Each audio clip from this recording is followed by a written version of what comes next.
of environmental education, which is what our organization does, and tell you a little bit about our organization. And so I'm going to probably blow through this pretty quickly and just give you a little bit of an overview of who we are and what we do. And we'll see if I can actually advance the slide. There we go. We were founded almost well, over 50 years ago. And we were founded at a time in our country when there was a lot of environmental problems that were really easy to see. It was way before you were born. But you could see things like rivers on fire. You could see the smog hanging over large cities to the point where the air quality was so bad that people were getting very sick. And it was around the time of the first Earth Day that we were also founded. It was also the time of the Environmental Education Act was passed during that time. And so we've been around for a fairly long time, but we're kind of a very carefully hidden secret somehow, even though we try not to be. We're also an affiliate of a larger organization, the North American Association for Environmental Education, and they do what we do on a national level. And we're really about making sure that people are environmentally literate, and so they can make really informed and responsible decisions about the places that they live and work. A little bit about what environmental education is. It's really a process, and we're working at developing awareness and also the problem solving and critical thinking skills about the environment, again, to make those effective decisions. And we like to say that good environmental education teaches kids how to think and not what to think about the environment. And for you as teachers, that's critical. One of the things that all of our materials and all of our trainings will do is not take a particular position on an environmental issue, but rather use activities and investigations and experiments to look at how you are examining the world around you, doing some problem solving, doing some critical thinking, and letting people come to their own conclusions about things. Our organization does a lot of professional development, as Dr. Clay said, and networking events like our conference. We do some leadership development, some recognition program. We have a lot of resources, and we have the Kansas Green Schools Network, which I think would be a great resource for you also, and we'll talk about that in just a second. Here's a picture of where all the green schools are in Kansas. We have, this is a little bit out of date, we have close to 500 schools and districts who are part of the Kansas Green Schools program. And the Kansas Green Schools program, the Kansas Green Schools program has a number of good resources that are free there. And it's at that kansasgreenschools.org that you can take a look at that. And so I wanted to think for just a minute, and you can unmute yourselves and in just a moment, but I want you to kind of close your eyes if you want to, but think about like what are some of your favorite childhood memories right now? If you think about like what sticks out to you in your mind about your childhood memories, think about where you are and who you're with and what you were doing. Anybody want to share one?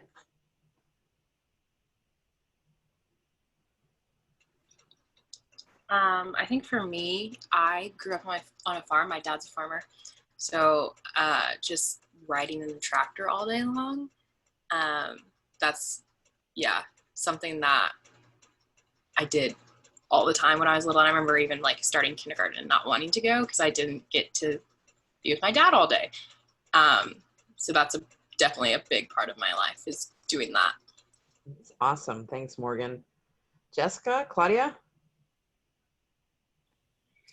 I think for me, our family was at the lake every weekend. We would either fish or just camp or ride in a boat if someone actually brought one up that weekend. But it was every weekend. My parents didn't have to work. We didn't have to do anything. We just got to be outside with each other. And it would be all my cousins, my grandparents, everything. We'd just all be together. Wonderful. And Claudia, I don't know if you're able to unmute yourself. Maybe not. How about you, Dr. Clay? Oh, wait, Claudia's unmute. Sorry, go ahead. I was also gonna say being able to go like to the lake and just hearing all the noise of like the animals and everything, and it was just really, I love being at the lake since it was calming for me. Perfect. How about you, Dr. Clay? Most of mine had a lot of like camping trips when I was younger. A lot of them that stand out were the ones that didn't go exceptionally well.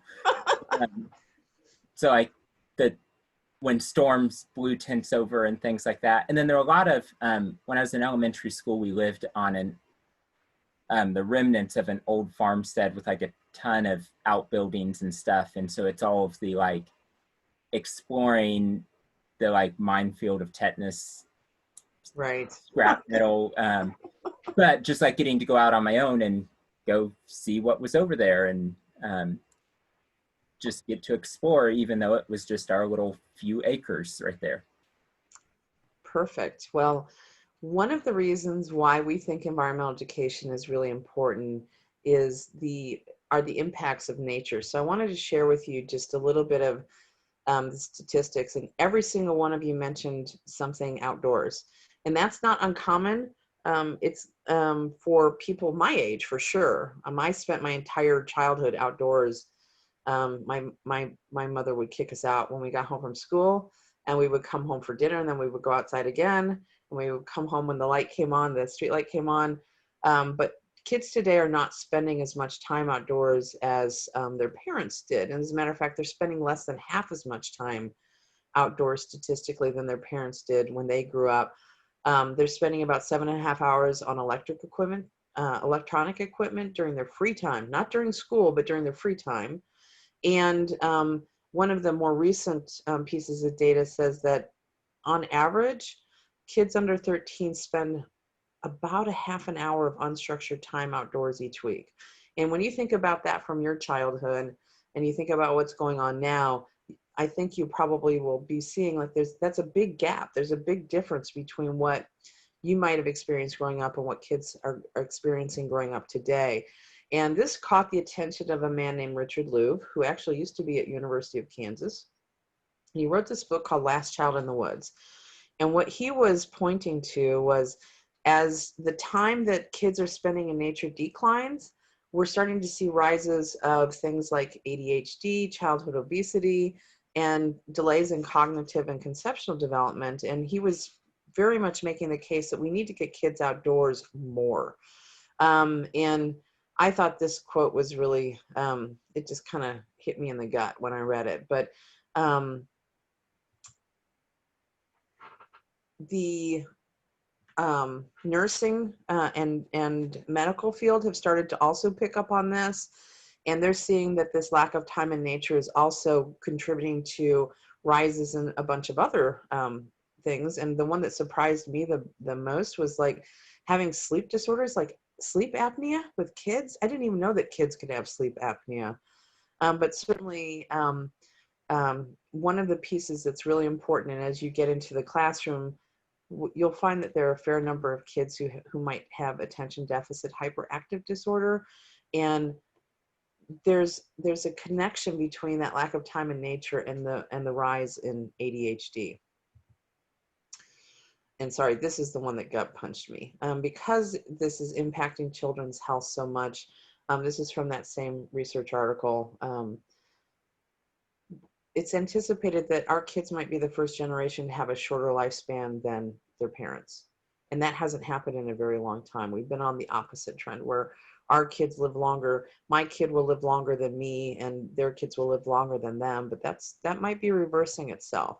And so nature, getting kids out in nature is really important. It helps with all sorts of really great things. And Claudia, as you said, it helps to decrease stress. That's documented as a benefit. It helps with cognition and focus.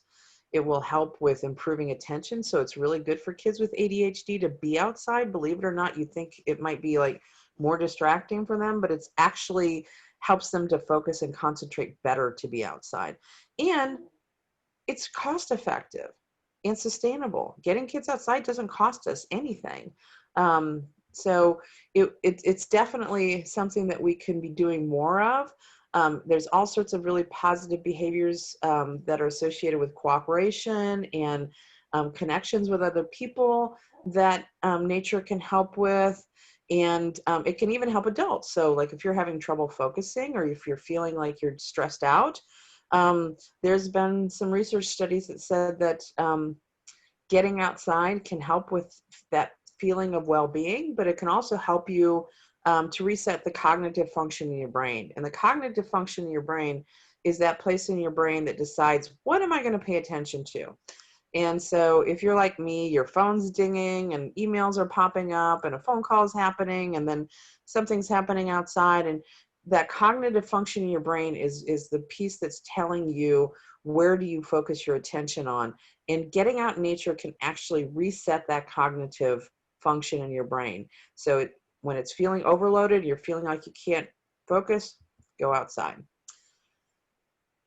Environmental education is also really good for the environment. So I'm not going to go through all of this because we don't have enough time, but we're going to give you a little environmental IQ test. And this is also an IQ test that was given to a bunch of adults across the country. And so I'm going to ask you just quickly to jot down, and we'll just do, how about 3 of these?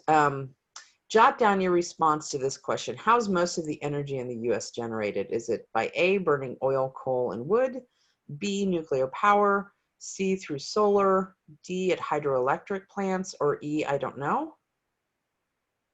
So jot down a quick one for that one. And then I hope that, oops, sorry, I didn't mean to do that yet. What did you think it might be? After I already showed you. Okay, fine. It was A. Here's the thing about this. When they gave this, we gave it out to random sampling in Kansas, and then we did it nationally. The most common response was D, at hydroelectric plants, which I don't quite get. But you can see only 41% of the adults in our state and 28% of the adults nationally got this answer correct. Here's one more for you to take a look at. What's the most common cause of pollution in streams, rivers, and oceans? Is it dumping of garbage? Is it surface water running off of yards, city streets and paved lots or farm fields? Is it trash washed into the ocean from beaches? Is it water dumped by factories? Or is it E? I don't know. What do you think?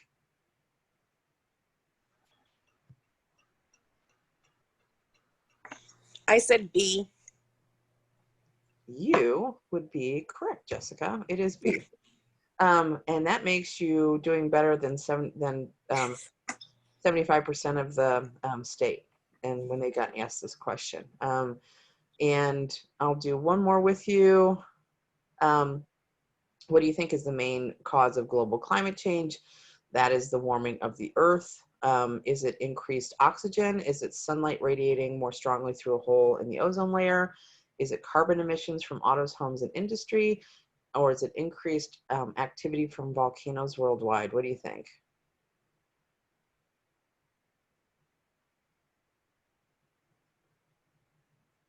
It's okay to guess if you don't know.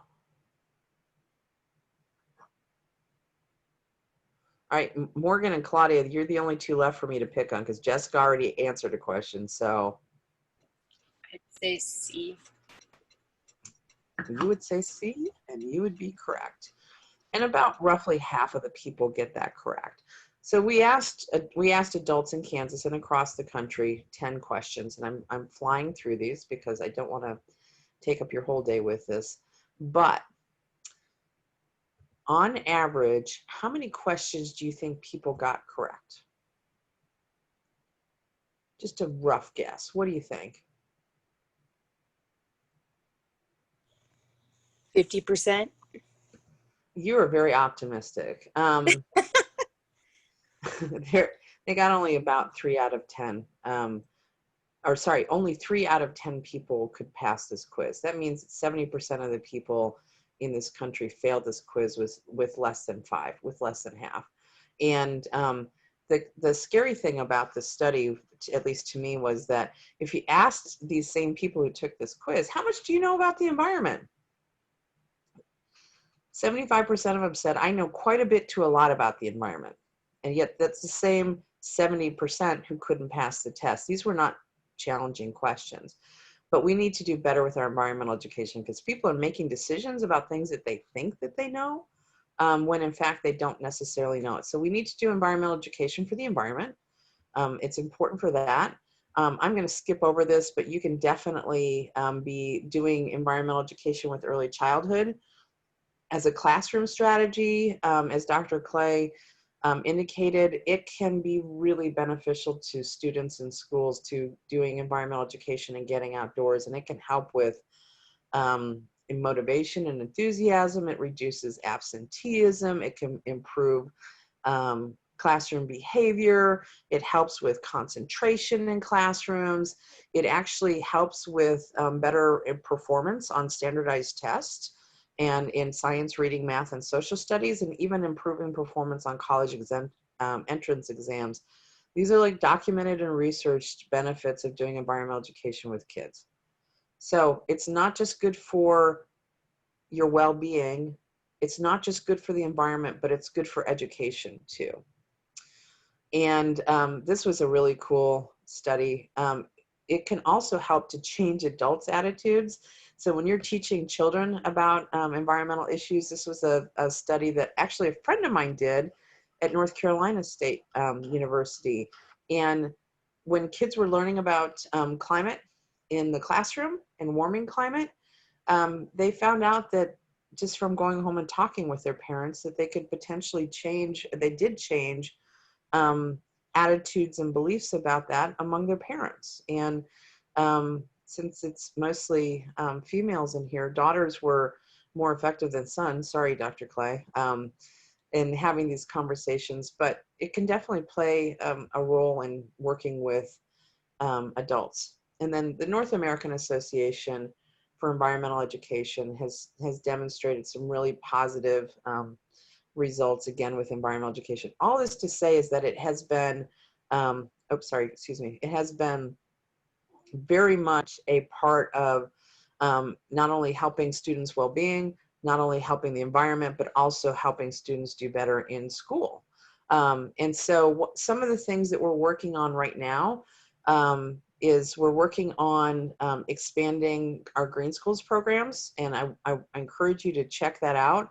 Our school garden programs, we have a whole section of things, and I may send Dr. Clay, if that's all right with you, I may send like a document that I can share with where they can find all of these resources. And then the other thing that we're working on that Dr. Clay has been very involved with us on is a program called Wild Kansas. And that is a program about getting kids going out and doing experiences and learning and service around the outdoors. And so it's similar to FFA, which you might be familiar with, but it is really much more around, instead of agriculture, it's much more around outdoors and natural resources, if that makes sense. And I see, I get ahead of myself, but it's also about student leadership, and we've had a lot of fun doing this WILD program. We need to get it funded. Unfortunately, we haven't gotten any funding for that yet, but we're working on it. So, any questions on that piece of things right now,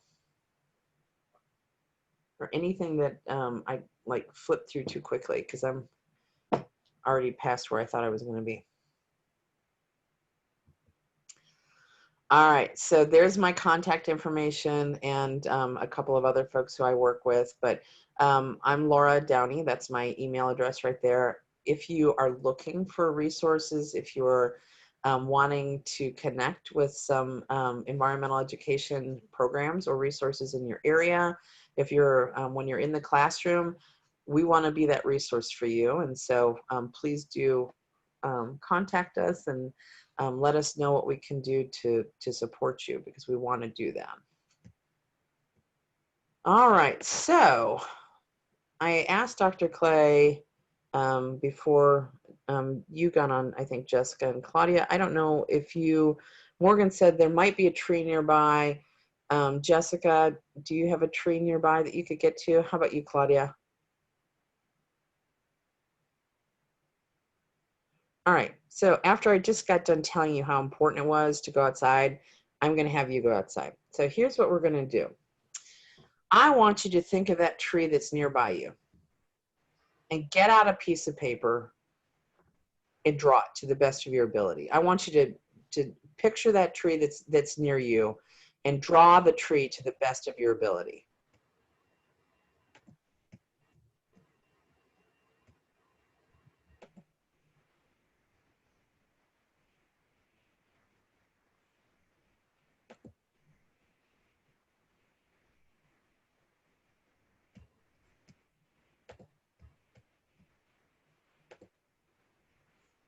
Oh, you don't have to go out yet, Jessica. You're not supposed to be outside yet because you're supposed to be It's drawing nicer from out your here memory. than in my house. Claudia, So. no looking out the window. Sorry, I should have been more explicit.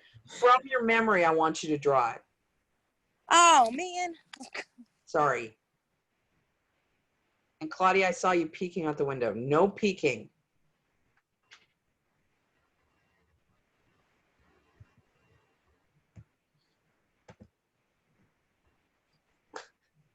That'll make it easier for Jessica to draw it. She's just shading over it.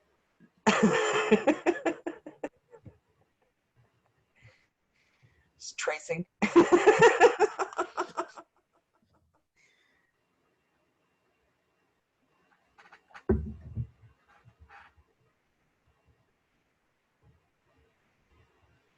Let me know when you feel like you've drawn it to the best of your recollection.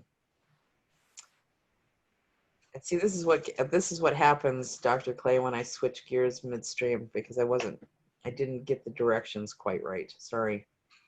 Best of our recollection or drawn it well? To the best of your recollection. This is not about how well you draw. Oh, okay. Good. So do you feel like you're there?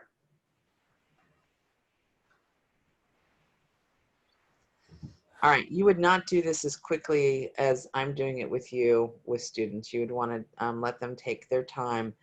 But when you feel like you've got it drawn to the best of your recollection, I want you to go out and take 3 minutes, no more than 3 minutes, and really look at your tree. And what are some of the things that you might want to take a look at? What do you think you might want to pay attention to when you go out? Jessica. What's some of the things that you might want to look at when you're out there? And you don't have to take your computers out with you. You're welcome to, but you don't have to.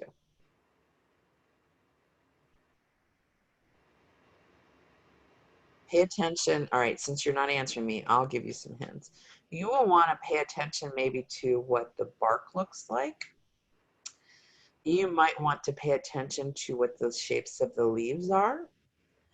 You might want to look at how it branches. And you might want to look at that from a couple of different perspectives, like maybe from away, and then underneath it and looking up and see if you can notice anything that way. You might want to look to see if your tree has any special features to it. If there are any seeds or nuts that are forming on the tree. If there is any evidence of wildlife in your tree. So go and take 3 minutes and take a look at your tree and then come back in. Don't draw while you're out there. Just take a look at it as closely as you can, and make some observations. 3 minutes starting now. 12:04, I want you back.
So funny. Dr. Clay's the only one who's not back, but that's okay. I brought a bug back. You brought a bug back? Yeah, apparently. It's wildlife right there on your tablet there. There he is. Good job. All right, now draw your tree again.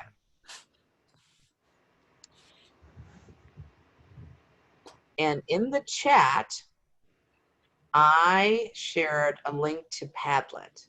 And if you click that link, you'll be able to post your pictures there. So I want you to go ahead and when you feel like you've got a picture, if you could take a picture with your camera on your phone and share it there, that would be awesome. Are we sharing pictures of our actual tree? No, pictures of your drawings. Your before and after drawings.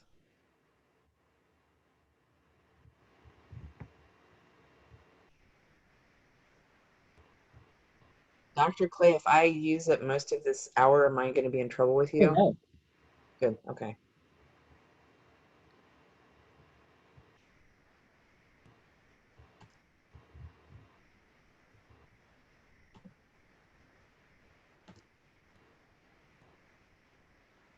You were all that was scheduled for this time. So I might be in trouble with them. But Students.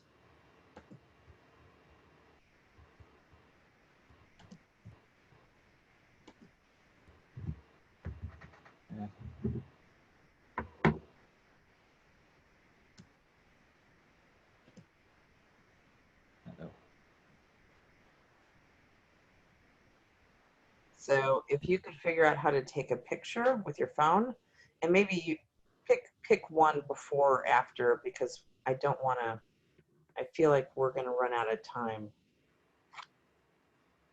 Okay. And the way I have to do this when I'm taking pictures to my phone is actually send it to my email, and then get it from there. If you're smarter on your phone than I am, then you can probably do it directly from your phone if you can get that link in to Padlet.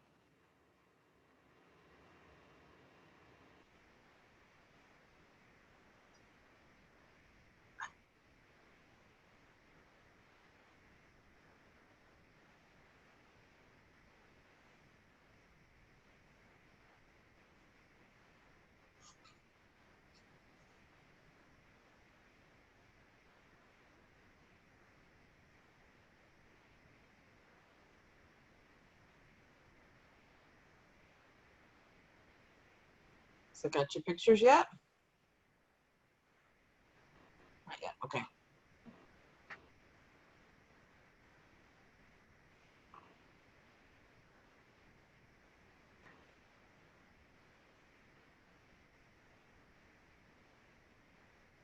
This is a judgment-free space, right? Judgment free, totally. Well, look, they're popping up anonymously, so there. Oh, then I'm taking my name off of my submission. No, I'll label it for you. Okay, so how do I do that? Because I'm still very new to Zoom. How do I take a picture and upload it at all?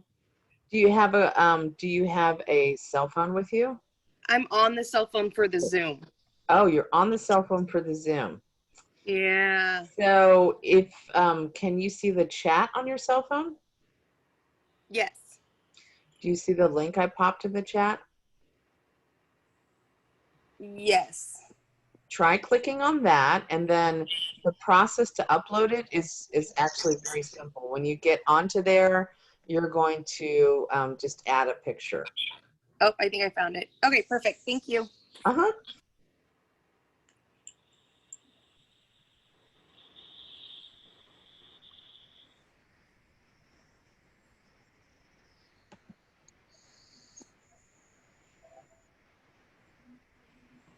Yay.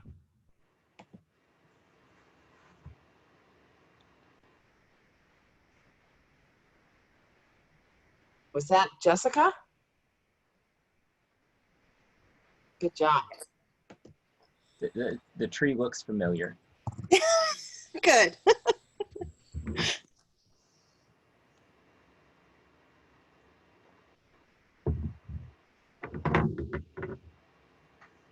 This is the nice thing is none of you know for sure that that's not exactly what the tree looks like at my house.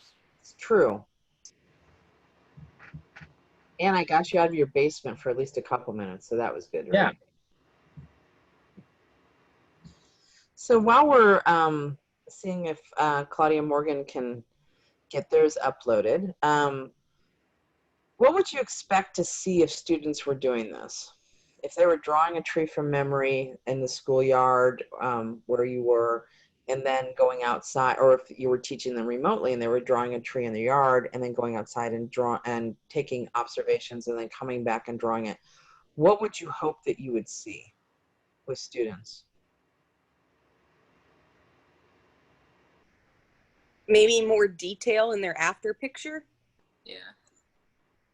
Definitely a lot more detail in their after pictures. And what are some of the details that you might expect students to be able to put into their pictures after they've gone out and done some observation?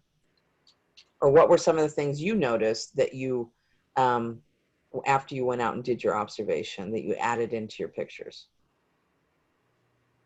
I feel like a lot of people just assume that, or not assume, but like the go-to tree that you draw has a hole in the middle. Yeah. So I feel like they would definitely notice if there was or wasn't a hole in the middle. And then also probably like texture on the tree for sure. And then like I noticed that the leaves on the tree right outside my house are definitely not typical tree drawing leaves. They're very different. So those would be the things that stuck out to kids, I think. That's awesome. What else do you think, Claudia, you might expect to see that would be different after students had done some observation? I think the type of tree that's outside, because not all trees are the same. Yeah, definitely. So this is one of the activities from a program called Project Learning Tree. It's one of the programs that we do professional development with. And it is called The Closer You Look. And I rushed you through this much more quickly than you would want to rush students through. But the kinds of observations that you're describing are exactly the kinds of observations that you would expect students to see too. A lot more detail, a lot more specific. Like I'm pretty sure it's safe to say, Jessica, that you didn't have the number of branches correct in the first drawing. So that's one of the things. And maybe even the branching pattern might have been a little bit different. And then Dr. Clay, I see that you've got, it looks like it's split. Is that right? I touch this tree every day because it has a branch that I won't trim that's right next to my parking spot because why trim it when I can push it out of the way every single day, 4 times a day? And I realized what I thought was just a low-hanging branch is, I think, a second tree grew underneath it and the whole tree is leaned. And so it's like a normal sideways branch that just happens to like jam into the truck window and make it a pain. Yeah, so the whole tree's leaned. I've never noticed that, and I touch that tree multiple times a day, every single day. That's awesome. That's really interesting. How would this connect to teaching science with kids? How do you think this connects with teaching science to kids? It can kind of be like an early stage of the hypothesis of, you make your picture first of what you think, but then we go and we look at more details. And then as they get older, you actually learn, you make your hypothesis and you do different activities to find out if you are right or wrong. But this is kind of a younger version of that. That's interesting. I hadn't really thought about that, but yeah, it is. It's sort I of deal with a lot of little kids yeah, in my sort life. of like, yeah, it's sort of like what's the idea that you have about it, and then let's go get some data to see if we were correct, right? Right. Perfect. What else? How else does this connect for teaching science?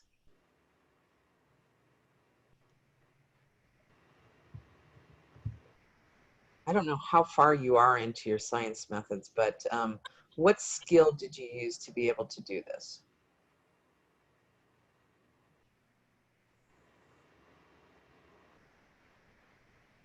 Observation. It's sort of the foundational skill of science. And the more that you can encourage students to be good at doing observation, the more successful they're going to be at doing science, because it is the foundation of science is in observation. And then you could start to get into some things like inference. And have you gotten into any of that, Dr. Clay? Not really yet. This week is starting into the inquiry process. Yeah, so you can then start to go into what's the difference between an observation and then what's an inference that you might be looking at. So an observation might be the drawing that you did, Dr. Clay, where you've drawn what you've seen there. It's it looks like it's growing out of the ground in two different places. The inference that he made. What's the inference that he made based on his observation? Do you remember when he said it looks like? He thought it was just a branch, but now he thinks it's a whole nother tree Yes, growing out of the roots. exactly. That's the inference, right? I think it might be a whole nother tree growing out of its roots. Yay, another picture up. Whose is that? Morgan? That's mine. Ta-da! Way to persevere. Did you have colored pencils on that readily available? They're markers, but yeah. Color overachiever. Way to go, Morgan. That's awesome. And yeah, so you could get into doing some of the observation and inferences, but really this is about observation and honing in those skills and giving students time to actually look closely and to spend time doing it, because not unlike Dr. Clay going by a tree every day, or Jessica or Morgan or Claudia having a tree nearby you that you see every day, we don't always stop to make observation. And so actually forcing kids a little bit to take more time than they might think they need to do observation will help them to hone those skills, and that will help them to be successful in science. So that is an activity from, again, Project Learning Tree, and it's one of the professional development that Dr. Clay referenced when we first talked about that we do at KACEE, and just wanted to get you outside doing environmental education today, even if it was just quick. So that's all I got. Anything else you want me to talk about? Any questions you have?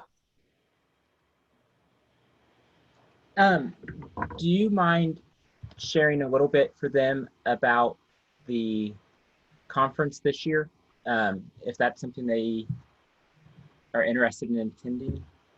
That would be awesome. So as Dr. Clay mentioned, we normally do it in person, and when we can go back to doing it in person, I hope you can join us then, because it's easily one of the nicest group of people, most welcoming groups of people that I've ever had the privilege of being around. But we do a lot of sessions where Dr. Clay has submitted a proposal to present, but we'll have a lot of sessions around different environmental education ideas and strategies. We will have some great keynote speakers. We have Parker McMullen Bushman, who's going to talk about the intersection between equity and inclusion and environment. And then Judy Browse, who's the director of the North American Association for Environmental Education, is going to be our closing keynote. We're doing it, as Dr. Clay mentioned, virtually this year, so you can do it from wherever you are. We're also doing it, we recognize that people's finances might be tight right now, and we are offering scholarships to make sure that there's not a barrier for anybody who would like to participate. It will take place November 2nd through the 6th, which I know sounds like a long time, but it's a couple of hours a day, and it's also kind of come as you want and do what you want. And then also you can access, because it will all be recorded, you'll be able to access sessions afterwards. So if there was something you wanted to see and you have a conflict with a class or some other activity you're doing, you'll be able to log into that portal and then go in and look at the recording of that session. And then we'll be doing some social activities for people to get to know each other. We're talking about having a farm to table chef give us a list of ingredients and having a cooking class with a chef for one of our socials. And we're doing, we've talked about doing some scavenger hunts and trivia nights, and just some time to get to know some of the people who are there. And of course, virtually to the best of our ability, but it's a great way to meet people, teachers and non-formal educators. And when I say non-formal educators, we have a lot of folks from zoos and nature centers and programs that work with kids outside of school who can be great resources for classroom teachers too. And an opportunity for you to learn more about environmental education and ideas for your classrooms. And hopefully it's engaging and fun too. We want it to be fun. If it's not fun, then what's the point, you know? So yes, I will send that information, Dr. Clay. I'll put together like a little document that you can get to the Kansas Green Schools, the Kansas School Garden staff, our website, find out more about the conference, and find out more about the resources that we have available to us in the workshops we have available to us. So Wonderful. And any of these, as you guys get like into your internship portion of the course, or even just next week, I think might be your first like real lesson plan you're making. Taking activities like this and adapting it to fit into a lesson plan with maybe some background information, or looking at what standards it could address, that is absolutely fine. In fact, it's kind of silly to think that you have to absolutely start from scratch and you can't use an activity that anyone's ever used before, because you'll run out of things really fast. But if you go, oh, I could use that in teaching this idea or this standard for this grade, awesome, do so. And if you're able to attend part of the conference and you want to build that, I think dates-wise, that would be before your like formal lesson plans due for your internship.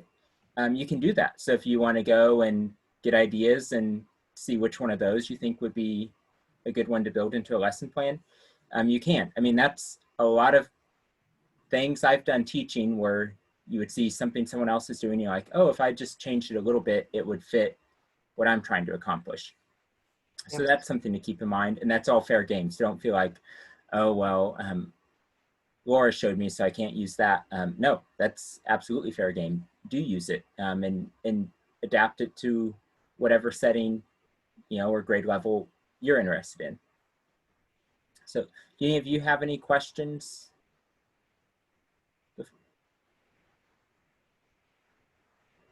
Awesome. Thank you so much for being here, Laura. My pleasure.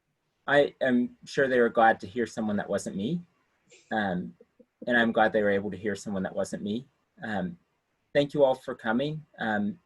Let me know if you think of any questions later, email them, pass them along, and we'll be sure that they get to her and we get them figured out. But otherwise, have a great Wednesday. And at least here, it's a little bit warmer, kind of sunny day. So, but not too hot. So, go enjoy that. Yep. Don't forget to get outside, especially if you're feeling stressed. And thank you, Dr. Clay, for the opportunity, and happy birthday again. Oh, thank you. Thanks, everyone.